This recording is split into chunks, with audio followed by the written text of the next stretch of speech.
good evening, and welcome to the provisional wing of Children in Need. We hope to raise lots of extra money tonight for disadvantaged children, and we have 4 enormously overgrown examples here tonight. The irascible young Rich Hall.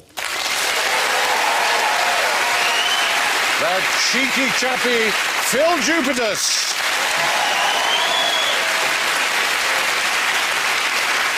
Naughty scamp Jonathan Ross. And everybody's favourite fluffy stud muffin, Pudsey. Now, settle down, class. You know the rules. Phil goes... No, but yeah, but no, but yeah, but yeah. And No, Jonathan... but yeah, but no, but Thank yeah, you. but yeah. Stop it. Jonathan goes... I'm above it. And Rich goes... Flop-a-dob-a-dob-a-dob. And Pudsey goes... Thank you, Pudsey. Oh, hello. No. Hey, what are you doing? Oh, don't give it all that. You're not even a bear. Come on. We don't want any trouble. You gave me a look then with a good eye. Yeah. Has it distance vision? Someone has been sitting in my seat. Tonight's programme is all about descendants. In other words, offspring, progeny, children. Let's begin at the very beginning. What do babies have that adults do not? I'm above it. Horns. Horns. Horns. Oddly enough, almost close. They have a cranial cap. They have a divot there that you can store things in. I thought that was there so that if you have sex during the final trimester, it doesn't hurt the baby, it kind of gives. Oh, no, Jonathan. Nature provides. But the bones in the head haven't fused together yet, have they? They haven't. Not only in the head, that's the point. They're completely spongy babies. You can bend them pretty much. Like plasticine, you can just, like, make... If it's an ugly baby, you can just make it slightly better looking, you know, just give it horns if you want. What's the protocol for when you see a really ugly baby? Do you I'll know? tell you, people show you their babies on their phone now, and it's like a cashew with some hair coming out of it. The thing to say is, nice phone.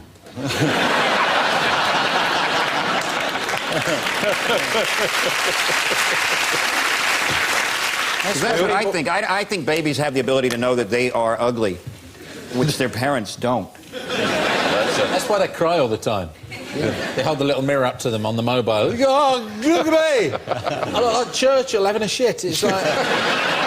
They don't have kneecaps, do they? Aren't you mixing them up with mer babies? No.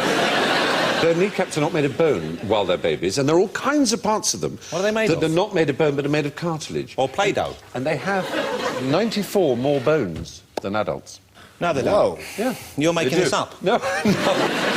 A baby's body has about 300 what are called soft bones that haven't actually formed bone material. They are actually cartilage, a sort of soft, gooey thing. And they eventually fuse to form the 206 bones of the average human body. Where are a quarter of those bones housed? I'm above it. Oh, yeah. In the body? Yeah. Where? I should have said about. In the... Foot. In the... Feet. The feet is right answer. Yeah, a quarter of your bones. 52. Very good. Yeah. Very good. How long do you have to wait for your baby to harden? It's in the natural course of Do you things. put it somewhere like with Airfix kits? I used to put them in the airing cupboard. Kill. Bake it. You fire the baby! So, talking of Churchill in a sort of way, who was very fond of pigs, because he said, dogs look up at you, cats look down on you, but a pig looks you in the eye and treats you as an equal. Anyway, who grunts like a pig and has children 3 times their own size? And Three do they shrink down? Yeah. The offspring start off 3 times bigger and then obviously become the size of the parents, so the offspring do shrink eventually. Presumably, though, they must grow to full term outside of the body of the parent, or They else the do. parent could not carry. You're right, they're not mammals. You're right. Well, Not fish, neither. Frogs. Yes.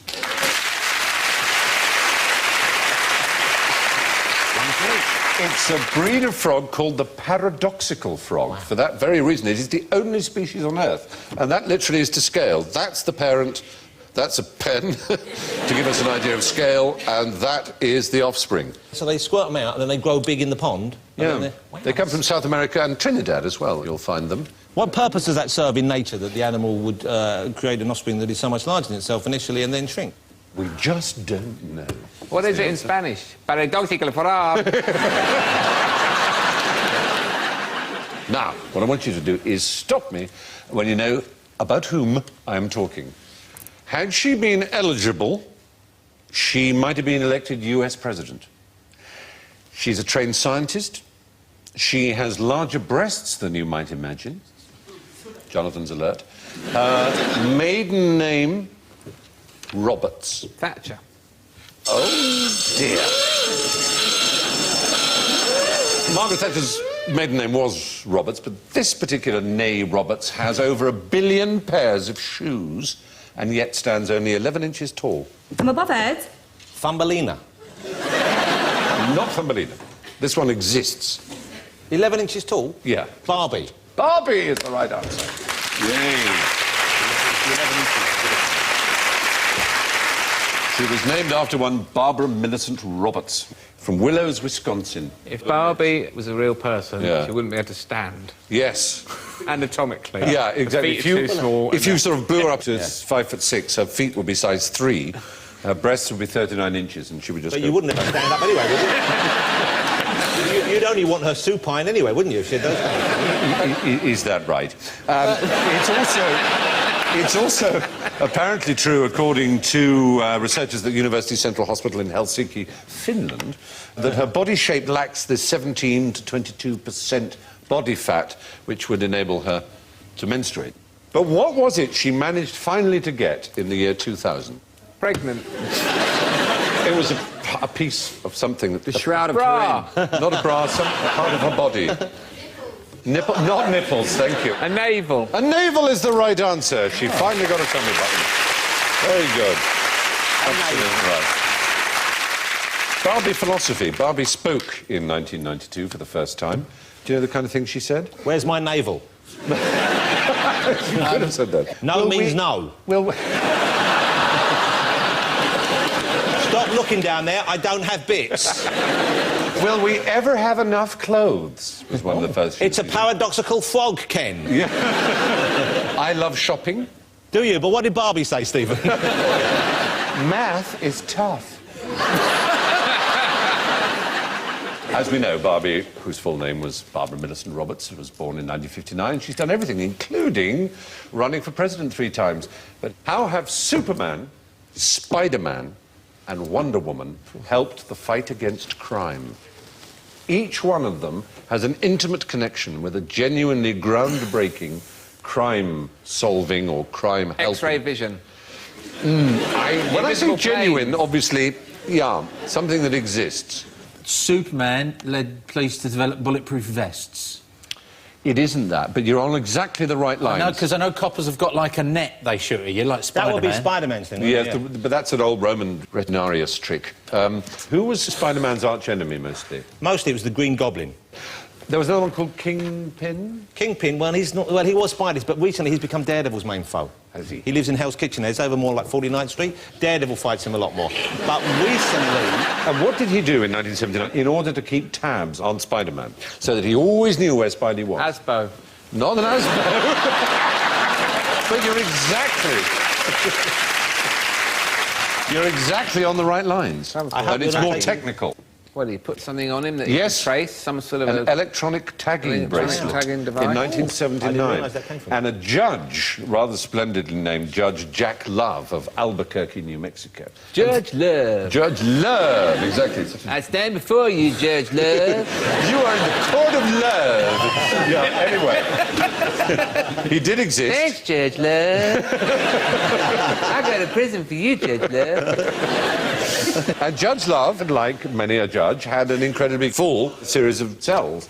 And he reasoned, having seen this cartoon, why not develop a real thing like this? So instead of prisoners going into prison, they can be electronically tagged. And he was the inventor of the electronic tag. But it was directly from a Spider-Man comic. You can say I'm really cool, as I believe young people say, because I have a really wicked bracelet in it guy. So there you are. The stealth bomber, the invisible plane. Wonder Woman had an invisible plane. Can I tell you about Wonder Woman? Wonder Woman's creator was William Moulton Marston, who wrote under the pen name of Charles Moulton, who is in a polygamous and indeed polyamorous relationship with the woman who co-created Wonder Woman and another leser on the side. Absolutely right. Yep.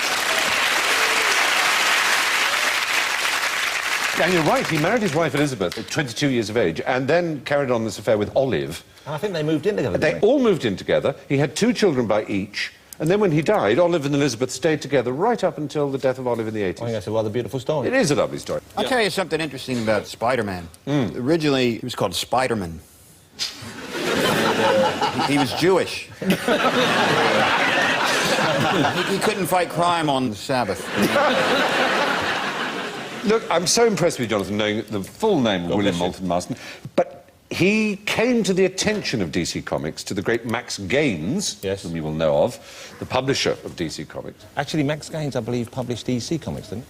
And then when he died in a boating accident, his son, William C. Gaines, took over, moving from true tales from the Bible and stories to amuse children into the EC line of horror comics that then came to the attention of the US Senate when comics were investigated after a certain Dr. Frederick Wertham brought out a book called Seduction of the Innocent in 1954, calling for the introduction of a self-regulating body known as the Comic Code Authority that had such ridiculous rules as you could not use the word flick in a comic for fear that the L and the I would run together and Spider-Man was saying, look, he's got a knife.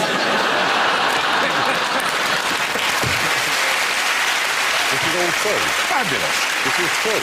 I love that. That is brilliant. And to think that almost everyone I know thinks you're a coarse, vain, loudmouth nobody. But we still haven't come to the root of Bulletproof wristband, she had. No, he invented something as a psychology professor. He was very interested in people's response under stress. Under stress? And he discovered that blood pressure increased when people were under Was it the lie detector? The lie detector. Was it? So there you are. We have the lie detector and we have the electronic tagging system. So that only leaves us with Superman himself. What was the most popular effusion of Superman, if you like, in the 40s? It wasn't the comic book, it was the radio. The radio, absolutely. Up and away. And there's a man called Stetson Kennedy who in the 1940s decided that the most loathsome organisation in the United States of America was the Ku Klux Klan. And he infiltrated the Ku Klux Klan and he learned their secret language, their hierarchies, their codes, and their gossip in his particular part of the world. All the pictures you would have to show. I know, it's not good. It's my uncle in there.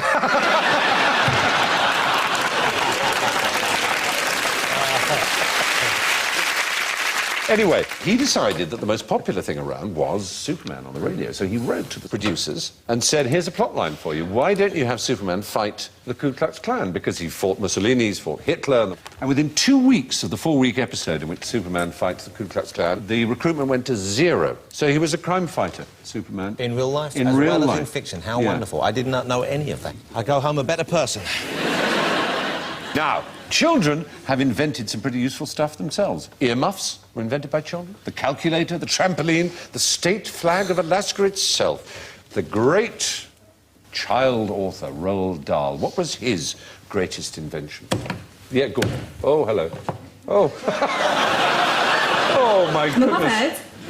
Fixed it. I do know this. Yes, go on, tell. Because I've been many times to the Roald Dahl Museum on school trips. In Great Missenden. Yes, it's a beautiful place. It's a wonderful day out. I've often thought, though, for the bored father, maybe they could have a Roald Dahl-themed brothel next door with a kind of Charlie and the Chocolate Factory theme, you know. Willy Wonka, bring your own. But... And for the grown-ups, Chocolate in the Charlie Factory, where they could go... Free Charlie. But anyway... and you find out about Roald Dahl's life when you're there, and he had one of his children, I think it was his son, was very ill. I think he caught an illness, or he had an accident. Well, actually had an accident in New York, and by car. Roald Dahl was involved, I believe, not alone, but with other people, in inventing some kind of a valve or some sort of a device that the person needed in his body. Lots and lots of points. Yep. It's called the Wade-Dahl-Till valve. His son Theo was in a car accident in New York and he hurt his head to the extent that he got hydrocephalus. That's water on the brain, isn't it? Water on the brain, exactly. And the cure was to put a valve in, but it was a very clunkily designed valve that often got jammed and stuck, which meant big surgical intervention. And Dahl thought this isn't good enough, so he went to his friends and they devised this valve. 3,000 children at least have probably had their life saved, and certainly their outcomes massively improved. Well, I'll ask you another question. The Oompa Loompas, what colour are they? Their faces are orange, their hair is yellow. We don't know about their nether regions. That didn't say orange. No, I'm talking about the original Oompa Loompas, the Oompa Loompas of Roald Dahl's. In the book itself? Aren't they from Africa? Yes, you see, you've reclaimed yourself. His publishers, Knopf, made them orange because they felt black pygmies slaving away in a factory was a slightly kind of And now they're all orange like Girls Aloud. Now they look... exactly. Yeah. Green hair, orange, white eyebrows. I saw a Sherlock Holmes film once, and people kept getting murdered quite near a circus. Oh. And Seen any people other getting films? murdered, and they'd be in a room, and there'd only be a tiny little window or something. And about an hour in, Holmes turns to Watson and says, "I've got one word to say to you, Watson. Pygmies." That is deathless. There were some pygmies at the circus, and they were being sent out to do the bidding of an evil circus owner. I love the idea that we can go back to a happier time when pygmies are the prime suspect for most crimes. So much easier to pick out an identity parade, you know? It's political correctness. It's political correctness gone mad. I once saw a very fine Saturday night French television show, which didn't involve a midget as such, but it involved a small, tiny dwarf elephant that came out and danced and performed and capered around like nobody's business. You wouldn't believe it. And I was sitting watching this. I was in a hotel room and I was saying, this is the best thing I've ever seen in my life. Where A, where did they find such a tiny elephant? B, how do you teach a tiny elephant to perform like that? You know? Yeah. Turned out, at the end of that, he unzipped it, there was a dog inside. What one of the best acts I've seen in my entire life. And yet now, I tell you, it's such an obvious idea. Yeah. Anyway, there we are. Now, from Oompa Loompas, politically incorrect little people, to badly behaved little pink extraterrestrials. Alan, could you press your browser and tell me what it's saying? It's a clanger. Definitely a clanger. It's a famous episode. It was in episode 3 of series 1, which was called Chicken. See if you can work out what is being said. We got a little clip. They've got a little... Because the performers generally have words in their head. There it is. What he's saying is, oh, sod it, the bloody thing's stuck again. You can hear it again. Let's hear it again. There it is. You know what? It is, yeah. So, the creator of... I'm a puppet. Yeah. Oliver Postgate. The great, I think. You cannot say Oh, the Oliver great Postgate Oliver... without saying the Nog great. in the Nog. Nog in the Nog, Ogleswood. Did he do Bagpuss? And the greatest of the great bagpuss. But he and Peter Firmin, who were his partner, they used to produce these things in the barn, and they'd take a month to do each episode. Oh, they're brilliant, aren't They they? are absolutely wondrous. Well, here's an interesting bit of clanger trivia for you. Yeah. I think the clangers appear on an episode of Doctor Who. The man is right. The man is absolutely right. It was, in fact, their largest ever audience in 1972. They got 10 million viewers by appearing in an episode called The Sea Devils. But anyway, there's only one language even more suggestive than the clangers. What language do Bill and Ben, the flower pot men, speak? Flobbelob. Flobbedob? No. No. You see, the awful thing is, you probably thought it was Flobbedob because that's what we said a couple of years ago. We've saluted one great genius of children's television, the great Oliver Postgate. There is another, the great voice genius, Peter Hawkins.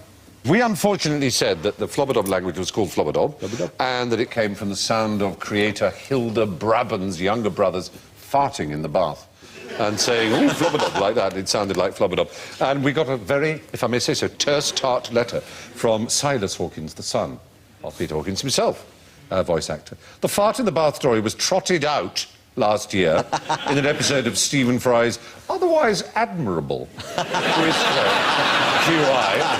It, the story, first appeared some 20 years ago in the newspaper article, to which my father immediately wrote a rebuttal. and which was obviously ferreted out by some BBC researcher, if you like. It may be quite interesting, but in this case, it just isn't true. So we apologise, Mr. Silas Hawkins. Their language is called Oddle-Poddle. Flobbelob actually means flower pot in Oddle-Poddle. I cannot believe I just said that. But with that descendant gibberish, I would like to take us now outside the headmaster's study where we get a damn good weekly thrashing of general ignorance. So fingers on buzzers, please. Who can hum the most listened to tune in the world? I'm above Ed. Yes. Oh,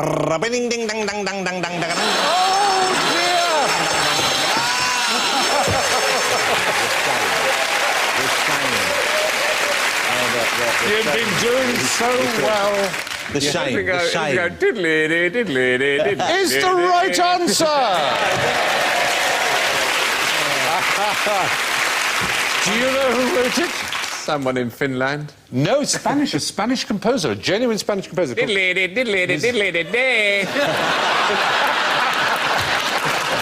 Robbie Williams.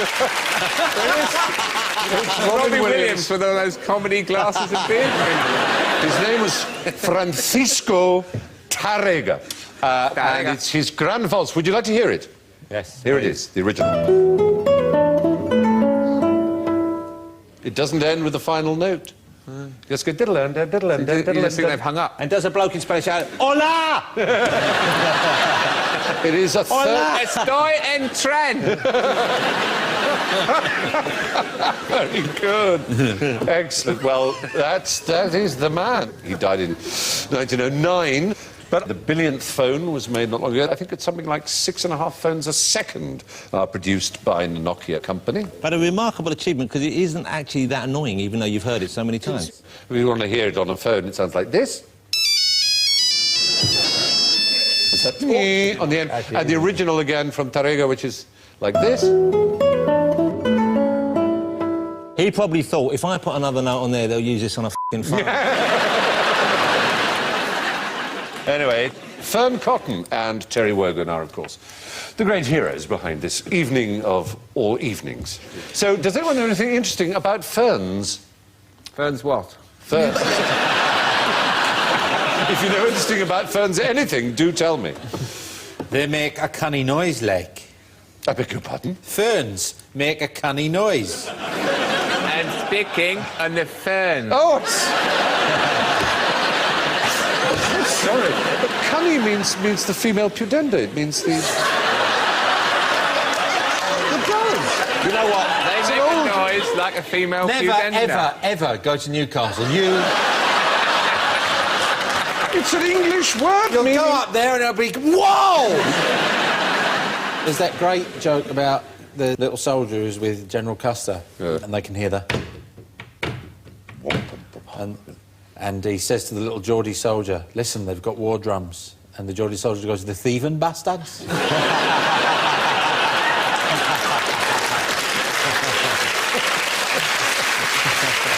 I do confess myself defeated there. Is it like a naval wardroom? Is that what they're saying, wardrooms? Well, it's where the naval officers gather for their pink gins. It's called the wardroom. Oh, Patsy, make him stop.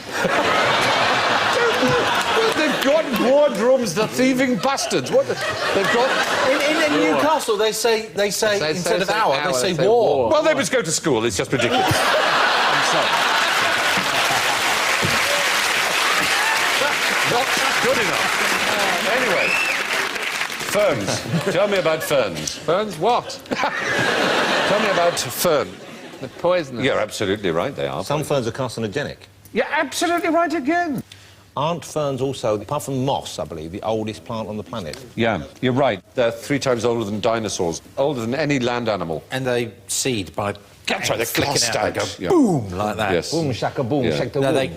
Wah! They fling their seed You know across what? the room. I was doing that when I was about 14. And so to the other hero of the evening, of course, I'd like to know, where does Terry Wogan come from? They're pygmies, aren't they, the Wogan family? Is there not Which a country? Ireland. Oh, thank you for saying that.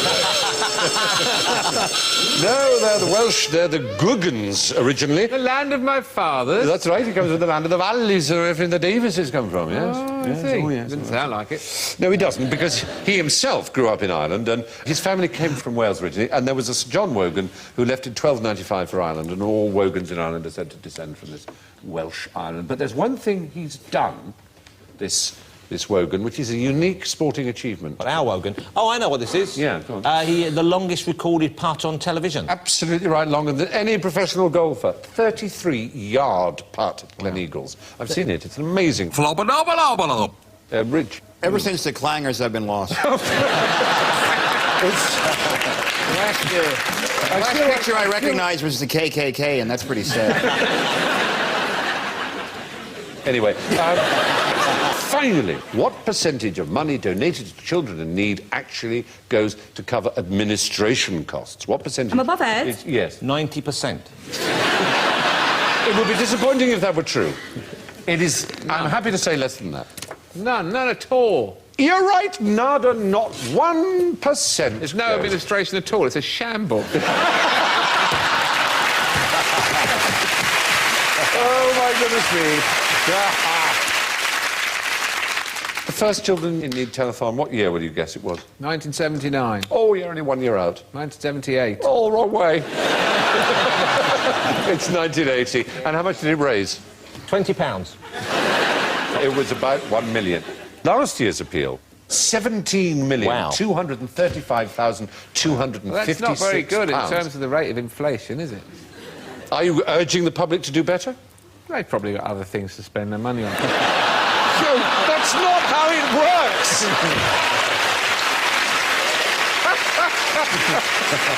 All cynicism aside, it is a splendid thing that Children Need exists and does so well and has made so much money, and it's all thanks to people like you. Thank them all very much. Speaking of which, I have some marking to do, and my goodness me, as I'm in a charitable mood, I shall give the scores in millions. And we have a clear winner with 3 million points. Our first-timer, Jonathan Ross, ladies and gentlemen. Because in second place, ladies and gentlemen, with 2 million points, Rich Hall.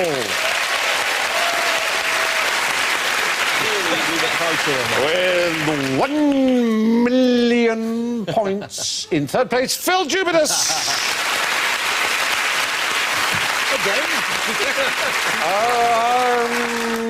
And I'm afraid in bottom place. Bottom place.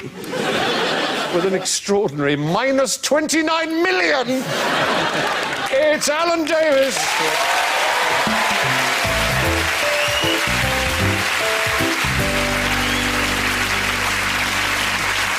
My thanks, of course, to Rich, Jonathan, Phil and Alan. I leave you with the wise advice about your little ones, and it comes from Robert Orban. Never raise your hand to your children. It leaves your midsection unprotected.